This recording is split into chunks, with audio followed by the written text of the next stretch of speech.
कांग्रेस के घोषणा पत्र को लेकर बीजेपी विपक्षी गठबंधन पर हमलावर है। कांग्रेस ने मैनिफेस्टो को तुष्टीकरण और समाज के विभाजन का घोषणा पत्र बताते हुए बीजेपी इस पर निशाना साध रही है। एपीएन न्यूज के साथ खास बातचीत में प्रदेश के समाज कल्याण मंत्री असीम अरुण ने भी कांग्रेस के घोषणा पत्र को समाज के लिए विभाजनकारी बताया। योगी सरकार के मंत्री ने कन्नौज से सपा मुखी अखिलेश यादव के चुनाव लड़ने की अटकलों पर भी प्रतिक्रिया दी है।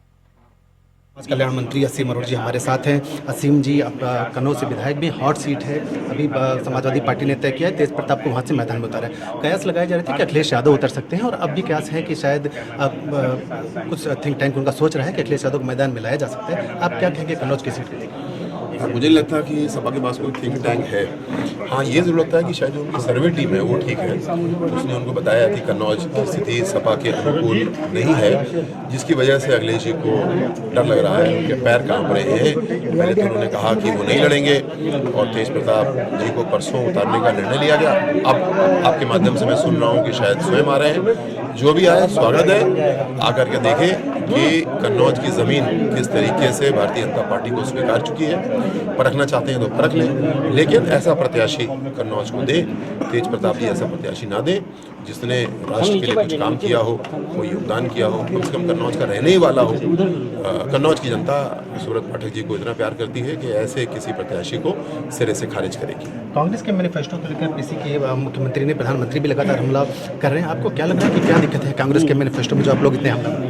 कांग्रेस का मैनिफेस्टो जो है तो पुराने मैनिफेस्टो उसको काट पीट के दोबारा प्रस्तुत करने वाला है। दूसरा, जो उन्होंने कम्युनिस्ट विचारधारा की स्कीमें लाने की कोशिश की है, कहा है, ला तो नहीं पाएंगे क्योंकि इसी बात पे वोट उनको नहीं मिलेगा। ये बड़ी दुख की बात है।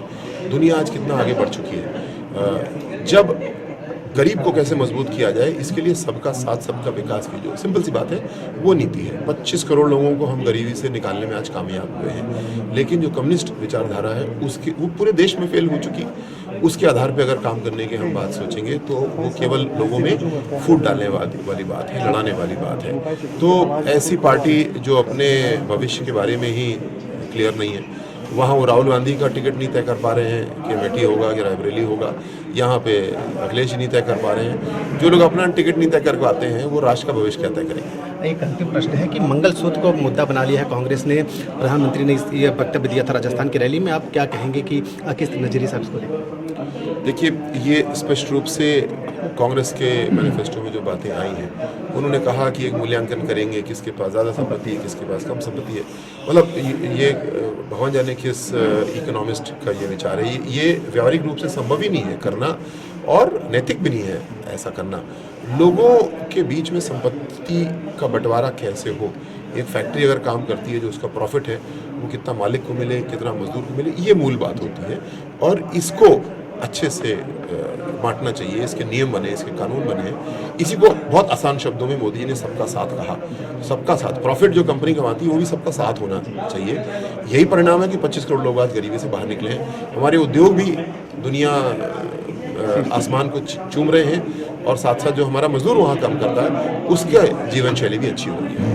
तो ये थे हमारे साथ असीम अरुण, जो मंत्री हैं, योगी सरकार में समाज कल्याण मंत्री हैं, जिनका साफ तौर पर यह कहना है कि जो कांग्रेस का मैनिफेस्टो है वो उसको लेकर सरकार जरूर हमलावर है, क्योंकि जो मैनिफेस्टो है वो कम्युनिस्टों का जो विचारधारा है उससे कहीं ना कहीं मेल खाती है। कैमरा पर्सन अनुराग के साथ आनंद सिंह, एपीएन न्यूज।